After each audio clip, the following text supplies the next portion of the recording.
શું તમારી ઢોકળી પણ સોફ્ટ નથી બનતી કે પછી ગ્રેવીમાં મિક્સ થઈ જાય છે? Hello friends, welcome back to ખુશીસ kitchen. આજે હું તમને આપીશ કાઠિયાવાડનું અસલ રજવાડી ઢોકળીનું સિક્રેટ. ઢોકળી મોઢામાં મૂકતા જ માખણની જેમ ઓગળી જશે અને તમારો રસો પણ છેક સુધી ઘટ્ટ રહેશે. તો રેસીપી સ્કીપ કર્યા વગર પૂરી જોજો. રજવાડી ઢોકળીનું શાક બનાવવા સૌપ્રથમ ઢોકળી બનાવીને તૈયાર કરી લઈએ. ઢોકળી બનાવવા માટે કોઈ પણ એક વાટકીના માપથી ચણાનો લોટ લઈશું અને તે જ વાટકીના માપથી છાશ લઈશું. છે ને એકદમ સરળ માપ? ચણાનો લોટ અને છાશ તમારે એક જ કપ કે વાટકીના માપથી લેવાનો છે.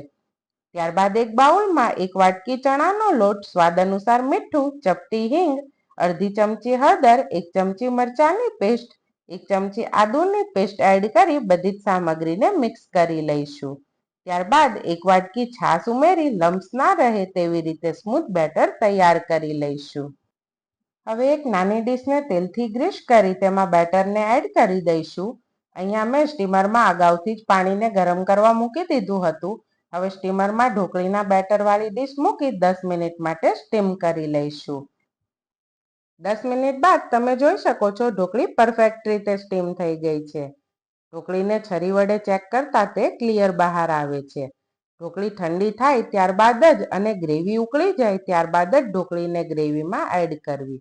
ગરમ ગરમ ઢોકળીને કે ઠંડી ગ્રેવીમાં ઢોકળી ક્યારેય મિક્સ ના કરતા.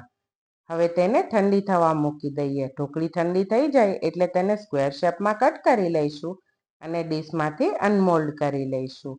તમે જોઈ શકો છો ઢોકળી મોઢામાં મૂકતા જ માખણની જેમ ઓગળી જાય એવી સોફ્ટ બની છે. હવે આવે છે રજવાડી ગ્રેવી. એક પેનમાં તેલ ગરમ કરી લઈશું. ધાબા સ્ટાઇલ શાક હોવાથી તેલ થોડું વધારે જ લઈશું. તેલ ગરમ થઈ જાય એટલે તેલમાં રાઈ, જીરું, હિંગ અને એક મોટી ચમચી લસણ મરચાંની પેસ્ટ ઉમેરી લસણ મરચાંની પેસ્ટને 1 મિનિટ માટે સાતળી લઈશું. લસણ મરચાંની પેસ્ટને સાતળી લીધા બાદ તેમાં થોડું પાણી ઉમેરશું જેથી મસાલા બળી ના જાય. ત્યારબાદ તેમાં 1 ચમચી હળદર, 1 ચમચી ધાણા જીરું પાવડર અને અડધી ચમચી ગરમ મસાલો એડ કર્યા બાદ મસાલામાંથી જ્યાં સુધી તેલ છૂટું ના પડે ત્યાં સુધી મસાલાને સાતળી લઈશું. ત્યારબાદ હવે ગ્રેવીને પ્રીમિયમ બનાવવા માટે એક મોટી વાટકી છાશ ઉમેરીશું. છાશથી ઢોકળીનો ટેસ્ટ 100 ગણો વધી જશે, પણ ધ્યાન રાખજો છાશ ફાટી ના જાય. એટલે એક ઉભરો આવે ત્યાં સુધી સતત છાશને ફેરવતા રહીશું.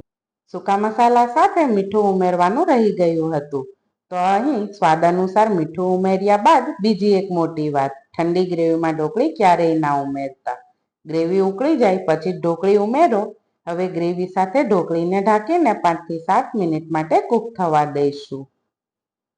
5 થી 7 મિનિટ માટે ઢોકળીને ગ્રેવી સાથે કૂક કર્યા બાદ જુઓ આ રસો છે ને એકદમ ઘટ અને ઢોકળીમાં પણ ગ્રેવીનો સ્વાદ સરસ બેસી ગયો છે. હવે ગરમા ગરમ રજવાડી ઢોકળીના શાક પર થોડા ધાણા સ્પ્રિંકલ કરી ફુલકા રોટલી, ઘઉંનો પાપડ અને ડુંગળી સાથે સર્વિંગ પ્લેટમાં સર્વ કરી લઈશું. આ ગરમા ગરમ રજવાડી ઢોકળીનું શાક તમે રોટલી સાથે ખાવ છો કે ખીચડી સાથે કોમેન્ટમાં જલ્દીથી જણાવી દો. અને રેસીપી પસંદ આવી હોય તો સેવ કરી ફ્રેન્ડ્સ અને ફેમિલીમાં જરૂરથી શેર કરજો. તેમજ હજુ સુધી જો તમે મારી ચેનલને સબસ્ક્રાઇબ નથી કરી તો સૌપ્રથમ ચેનલને સબસ્ક્રાઇબ કરી બાજુમાં આપેલ બેલ આઇકન જરૂરથી પ્રેસ કરી દેજો જેથી મારા આવા જ નવા વિડીયોની નોટિફિકેશન સૌથી પહેલા તમને મળતી રહે.